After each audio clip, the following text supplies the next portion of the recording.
Quand on pense à la Pologne, on a souvent deux images en tête. D'un côté, une histoire complexe, pleine de souffrance mais aussi de résilience.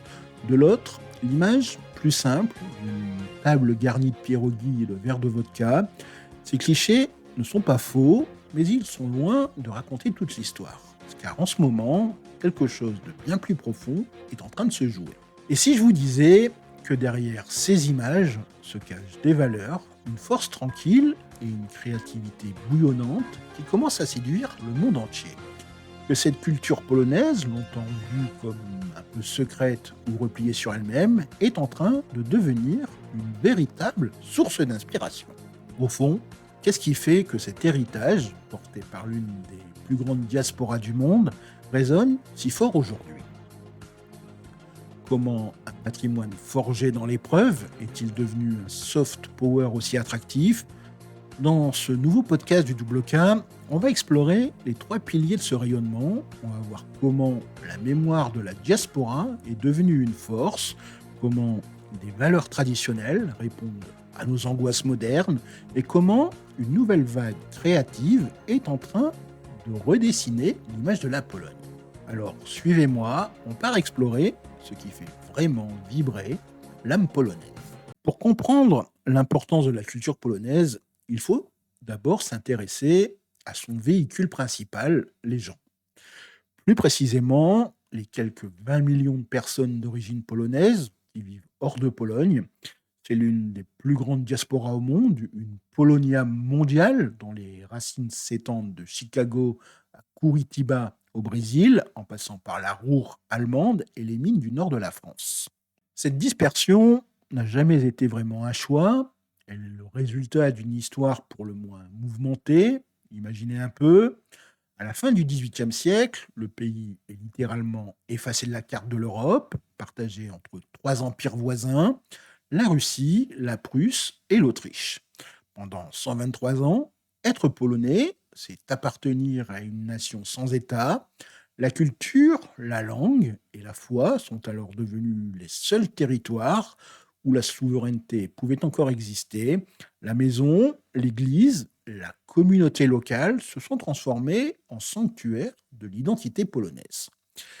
C'est ce qui explique que lors des grandes vagues de migration à la fin du XIXe siècle, les Polonais n'emportaient pas que leurs valises, ils emportaient la Pologne avec eux. Aux États-Unis, en France, au Brésil, ils n'ont pas simplement cherché à s'intégrer, ils ont d'abord voulu se recréer. Ils ont bâti des églises qui ressemblaient à celles de leur village, ils ont fondé des écoles du samedi pour que leurs enfants apprennent une langue alors bannie dans leur propre patrie occupée. Ils ont créé des journaux, des chorales, des troupes de danse, des associations d'entraide. Chaque paroisse à Montréal, chaque association à Lille, chaque centre culturel à Londres était une sorte d'ambassade non officielle d'un pays qui luttait pour exister. En France, après la Première Guerre mondiale, une convention a fait venir plus de 600 000 Polonais pour aider à la reconstruction, surtout dans les bassins miniers. Ces communautés, souvent perçues comme fermées, étaient en réalité des forteresses culturelles. Parler polonais à la maison, ce n'était pas un refus du français, c'était un acte de préservation. Après la Seconde Guerre mondiale, une autre vague d'exilés politiques, fuyant le régime communiste imposé par l'URSS, a encore renforcé cette diaspora. C'était des intellectuels, des artistes, des soldats qui ne pouvaient pas rentrer chez eux. À Paris, l'Institut littéraire Kultura est devenu un des centres de la pensée polonaise libre, publiant des auteurs interdits en Pologne et entretenant la flamme de la liberté pendant les sombres décennies de la guerre froide. Cette histoire a forgé une diaspora avec une mission presque sacrée, transmettre la polonité, cet ensemble de valeurs, de traditions et d'histoires, est devenu un héritage à chérir. La famille a été le premier vecteur, les grands-parents racontaient des histoires, les parents insistaient peut-être sur la langue, et la tradition rythmait la vie. Aujourd'hui, cette diaspora n'est plus seulement le conservatoire de la tradition. Elle en est le principal promoteur. Avec la chute du communisme en 1989 et l'entrée dans l'Union européenne en 2004, Une nouvelle génération, plus mobile et connectée, a rejoint les anciennes communautés. Ce réseau mondial, tissé au fil de l'histoire, a gardé la flamme vivante quand elle menaçait de s'éteindre. Mais au fond, c'est quoi cette flamme? Quelles sont ces valeurs qui ont survécu aux empires et aux guerres et qui aujourd'hui semblent toucher une corde sensible bien au-delà de la communauté polonaise? Si la diaspora est le messager, alors les valeurs polonaises sont le message. Et ce message semble trouver un écho tout particulier dans notre monde actuel, si rapide et individualiste. Loin d'être de simples traditions, ces valeurs sont des réponses concrètes à des besoins universels. Il y a un vieux proverbe polonais que tout le monde connaît, Guść w dom, Bóg w dom. Littéralement, un invité à la maison, c'est Dieu à la maison. Ce n'est pas une simple formule de politesse, en fait, c'est un véritable code de conduite. Ça veut dire que quiconque franchit votre porte, qu'il soit un ami, un inconnu, il doit être accueilli avec le plus grand respect et la plus grande générosité. Concrètement, si vous êtes invité chez des Polonais, n'attendez pas un apéritif léger, non. Attendez-vous plutôt à une table qui plie un petit peu sous le poids de la nourriture, à des assiettes remplies à nouveau dès qu'elles sont à moitié vides. Refuser de la nourriture est presque une offense, car offrir est un acte d'amour. On vous donnera le meilleur de ce que l'on a. Pourquoi cette valeur nous parle-t-elle tant aujourd'hui, dans un monde où nos interactions sont de plus en plus planifiées ou virtuelles? Cette hospitalité radicale est un choc culturel positif. Elle nous rappelle une connexion humaine plus simple, plus authentique et répond à un besoin profond de chaleur et de communauté.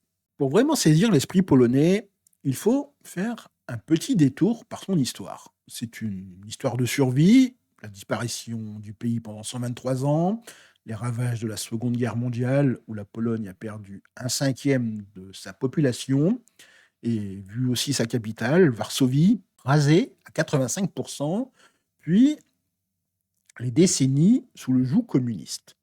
De ces cendres est née une résilience féroce.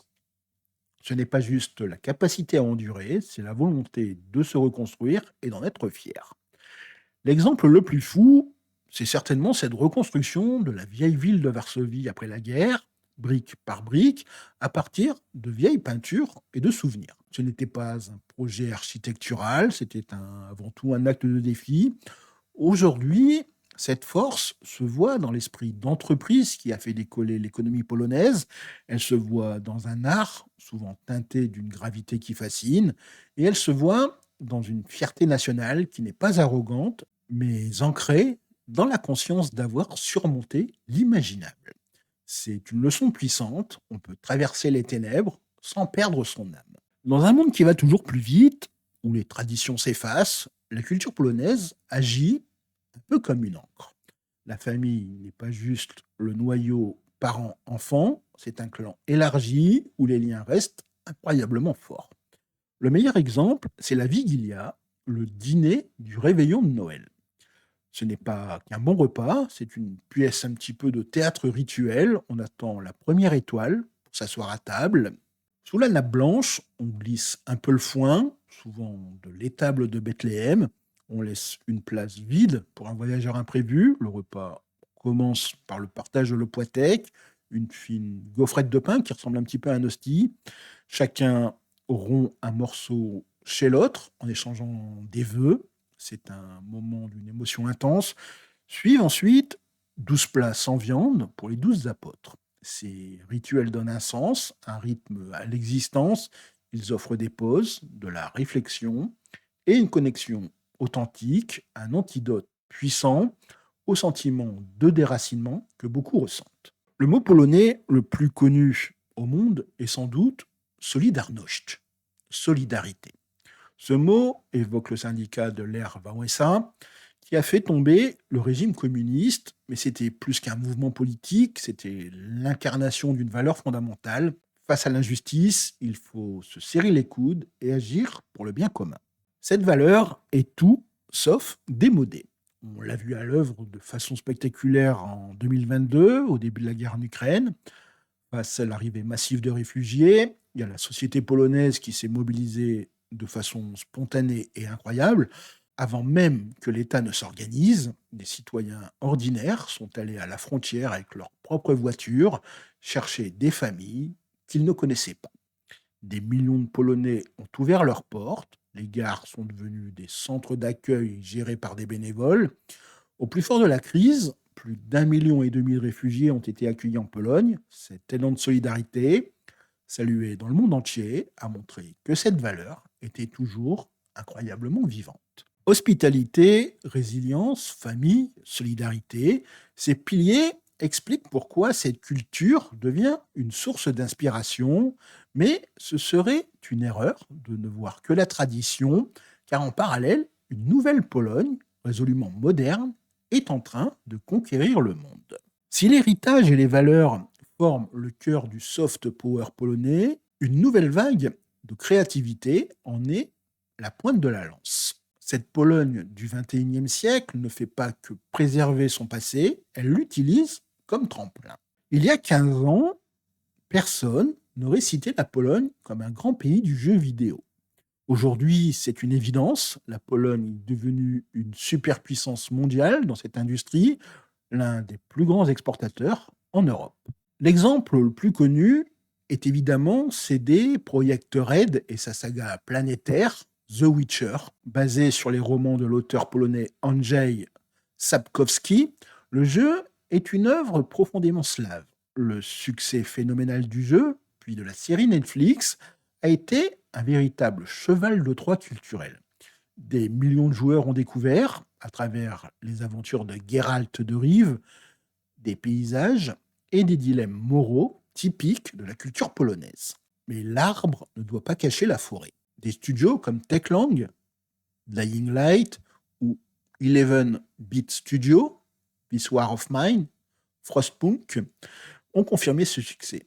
This War of Mine a particulièrement marqué les esprits en nous faisant vivre la guerre du point de vue des civils, une perspective qui fait écho à l'histoire du pays. Le jeu a même été ajouté à la liste des lectures scolaires recommandées pour le secondaire en option.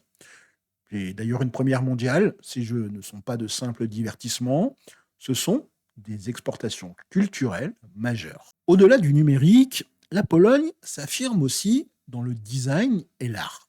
Après la célèbre école de l'affiche polonaise du XXe siècle, une nouvelle génération de créatifs a pris le relais. Dans les rues de Varsovie, Cracovie ou Gdansk, l'architecture post-communiste, un peu grise, cède la place à des bâtiments audacieux et innovants. Le design polonais, qu'il s'agisse de mobilier ou de mode, gagne en visibilité dans les grands salons internationaux. La scène artistique est tout aussi vibrante, avec des artistes dont les œuvres, souvent marquées par une réflexion sur la mémoire et l'identité, trouvent une résonance universelle. Ce rayonnement, il n'est pas que spontané. Il est aussi habilement orchestré par un réseau d'institutions culturelles très efficaces.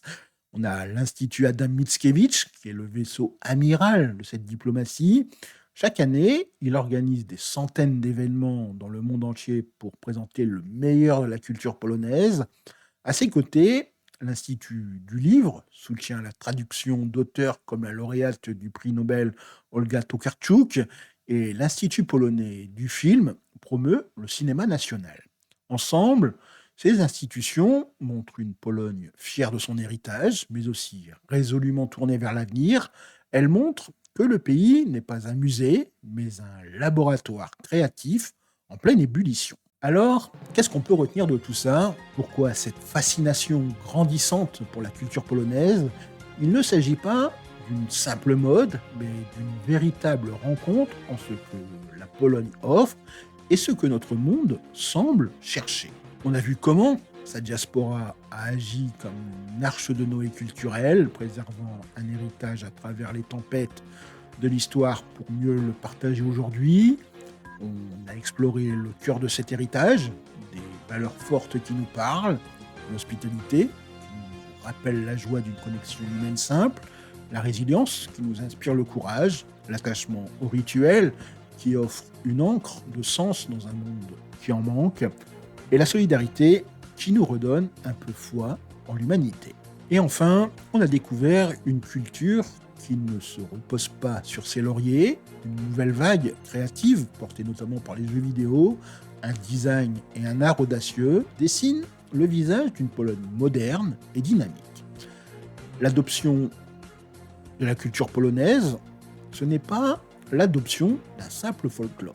C'est une quête de sens, c'est la redécouverte de l'importance de la communauté, de la force de la mémoire et du pouvoir de résilience. Dans un monde de plus en plus standardisé, la Pologne offre une alternative, une culture avec une âme. Et c'est peut-être ça le secret de son rayonnement. La culture polonaise ne vend rien, elle partage ce qu'elle a de plus précieux, son humanité. Et vous, dans tout ça, est-ce qu'il y a une tradition, une valeur ou une œuvre polonaise qui vous parle plus qu'une autre, un plat, une histoire qui vous a marqué? Racontez-moi tout ça en commentaire, j'ai vraiment hâte de vous lire. La conversation ne fait que commencer. Encore une fois, je vous remercie d'avoir suivi ce podcast du Doublocage jusqu'à la fin. Je vous souhaite de passer une agréable journée, Biegonia, et je vous dis à très bientôt, do zobaczenia.